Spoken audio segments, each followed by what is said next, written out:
क्योंकि बात यह है कि हम लोग तो शिव तत्व को प्राप्त है और हमारे अंदर आनंद की ऊर्मियां उठ रही हैं। हम सीरियस कैसे हो सकते हैं? कोई हमारे घर में कोई मातम हो रहा है कि कोई मर गया?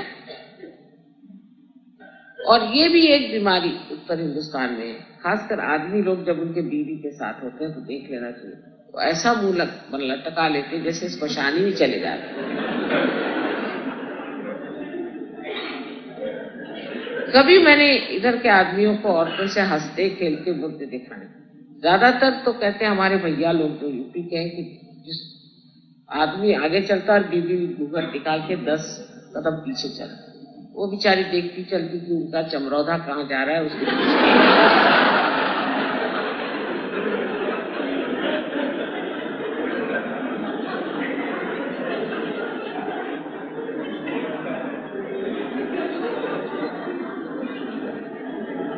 और आदमी लोगों को तो बीवी से बात करना, किसी आप होटल में जाके बैठिए, किसी रेस्टोरेंट में बैठिए, वहां अगर आप देखिए कोई आदमी किसी औरत से बहुत बात कर रहा है तो समझ लेना चाहिए इसकी वो बीवी नहीं है। इम्पॉसिबल।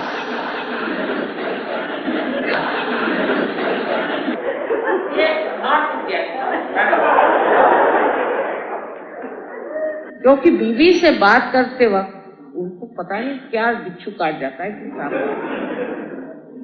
और ये इतना कॉमन एक्सपीरियंस मैंने देखा है कि बीवी वो घर में आएगा, उसे बात भी नहीं करने का, ना उसे कहीं बाहर ले जाने का, उसे कोई कंपेनियनशिप नहीं। और शिव और पार्वती ये दोनों अटूट संबंध से बने, जैसे चंद्र और चंद्रिका जैसे अटूट संबंध, किसी और के साथ उनका संबंध चल ही नहीं सकता और आनंद आ ही नहीं सकता, क्योंकि स्त्री उनकी शक्ति है और यही कार्य करती है जो ये चाहते हैं। इतना आपस में मधुर उनका संबंध है और किस तरह से आदान प्रदान और किस तरह से आनंद।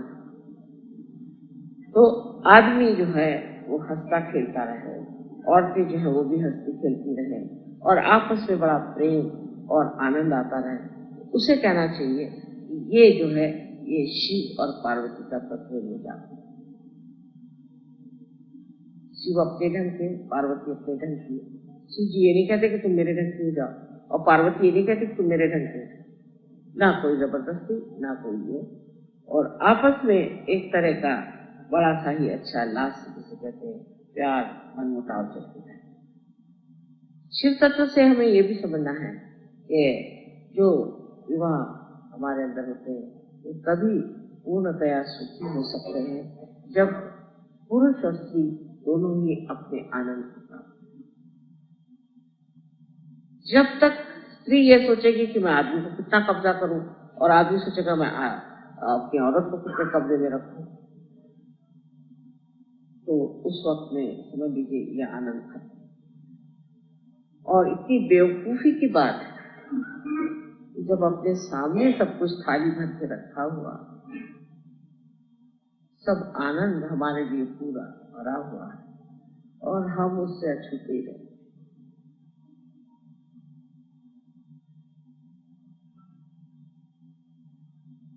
आपस में जो सजोजक आपस में नहीं जोड़ रहे हैं वो तो बहुत अच्छी बात है, लेकिन अपने गृहस्थी में भी किसी तरह से नहीं जोड़ देना चाहिए। ना कोई स्त्री पुरुष को डोमिनेट करे, ना पुरुष स्त्री को डोमिनेट करे, सब लोग अपने अपने जगह आनंद लें। इसमें आपको ये भी है, यहाँ औरतें इसलिए भी चिढ़ती हैं आदमी से बहुत, दिल्ली में मैंने देखा उनके पति काम में बहुत व्यस्त रहे। अगर आपके अंदर शिव तत्व, आपके हृदय में शिव तत्व है, इस शिव तत्व से ही आनंद मिलता है। अगर आप चाहें अपने पति से आप आनंद को नहीं पा सकते, उसे सुख पा सकते, उससे आप अहंकार को अपने पाल सकते, लेकिन पति से आपको आनंद नहीं। आनंद के लिए तो आप ही का अपना शिव तत्व है, उसको पाना। तो फिर दुखी रहने कौन सी बात, अगर उसको काम करना है, मेहनत करना है। हम तो अपने जीवन में आप बताएं तो आपको विश्वास ही नहीं होगा, जितने साल तक हम इंडिया में रहे हमारे पति ने एक दिन छुट्टी ली, सारे एक, वो भी इसलिए छुट्टी ली एक दिन, वो दिन मौलाना आजाद मर गए थे और सब चीज बंदी हो गई। लेकिन मैंने कभी शिकायत, तो मैं अपने आनंद में मगन हूं, मुझे क्या, वो तो अच्छा ही काम कर रहे हैं, जिसका काम कर रहे हैं, मेहनत कर रही है, वो काम करने दो। और उनके काम की वजह से मुझे भी तो कितने लाभ हो रहा है, तो उनको बार बार सताने से फायदा क्या और तकलीफ देने से फायदा क्या? उल्टे जब वो थक के आए, उनको तकलीफ हो तो उसको देखना चाहिए, उनको आराम देना चाहिए, उनको संभालना चाहिए। ये चीज हमारे यहाँ हो नहीं पाती, इसलिए भी आनंद पड़ता है। औरतें तो दिन भर आराम करती और शाम को चाहती कि आदमी 12-1 बजे तक उनको घुमा देती। सो इसमें आपको ये पता होना चाहिए, आपको अगर पूरे रात भी घुमाए आपको आनंद नहीं आने वाला, तो क्या आपका आत्मा ही जागरूक? आपका आत्मा जागरूक कर हो जाए तो आपको इसकी जरूरत ही नहीं होती। हम दोनों आदमी आज तक कहीं घूमने अकेले नहीं गए आपस में, लेकिन कुछ मुझ में कमी नहीं है, मैं तो मस्त हूँ, मुझे तो और उनमें भी कमी नहीं।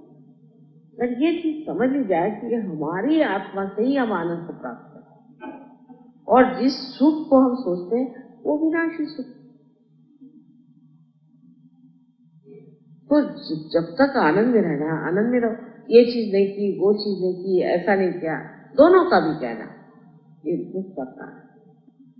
आज इसलिए मैं बता रही हूँ कि मनुष्य निस्संग में आ जाए, निस्संग, कोई भी चीज उसको न रोके, जहाँ किसी भी चीज की लालसा, किसी भी चीज की इच्छा उसको न दबाए, तब कहना चाहिए वो सहज होगी, तब वो सहज होगा। जहाँ वो किसी भी इच्छा से पूरा नहीं, ये चीज नहीं है चलो दूसरी चीज, वो चीज है चलो दूसरी चीज, ऐसा जो मस्त रहता है आदमी, उसको कहना चाहिए वो सहज होगी। और आशा है इस दिल्ली शहर में आप इस तरह के लोग तैयार होने वाले हैं और होंगे, क्योंकि अब हमारा आश्रम बन गया है और आज इस शुभ अवसर पे हमने शिव तत्व को प्राप्त किया है, जो आनंद है। लोग देख करके सोचे कि हाँ साहब आनंद सोचे, और आनंद की जो एक लहर होती है, जो आपस में जो एक उसका फैलाव होता है, देख करके मैं इतनी खुश होता हूँ, मेरे बच्चे इतने आपस में खुश हैं, प्रेम से बैठे हैं और एक दूसरे का मजा उठा रहे हैं।